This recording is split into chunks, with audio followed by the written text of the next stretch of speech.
When the facts change, you need to be willing to change your mind, like the late, great John Maynard Keynes taught us. But how do you know if the facts have really changed?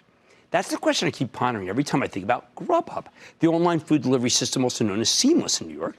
Back in February, I told you to run, don't walk away from GrubHub, as well as all of its publicly traded competitors. Sell.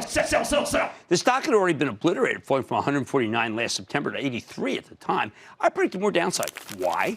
Because the delivery space has gotten way too crowded. Among Uber Eats, DoorDash, Postmates, Square's Caviar Service, Danny Meyer's long-range service Goldbelly, Deliveroo, and Cloud Kitchens, that's, by the way, the latest venture from Travis Kalanick, the founder of Uber, there were just too many players competing for the small business. While competition is great for you as a consumer, it's the last thing you want to deal with if you're running a business. And GrubHub's got a ton of competition.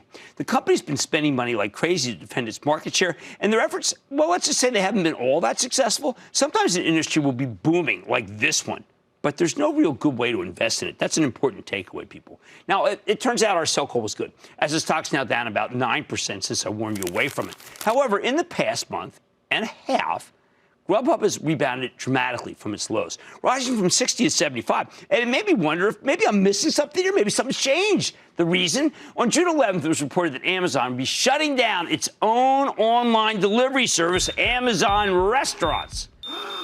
Immediately, GrubHub stock caught fire. Multiple analysts came out and told us that this was the major positive event that they're looking for. Buy! After all, if you can outlast Amazon, you got to be in great shape, right? I mean, stands to reason. Not so fast.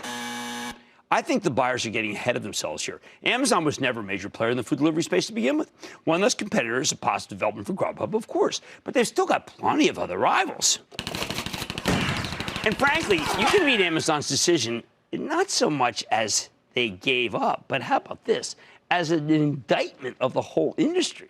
You got to remember, GrubHub's margins have been under serious pressure for some time. The company's spending a fortune to fend off private companies like DoorDash and Postmates and everybody else who's piled into the business. That's not a very good sign, people. Don't miss a second of Mad Money. Follow @Jim Cramer on Twitter. Have a question?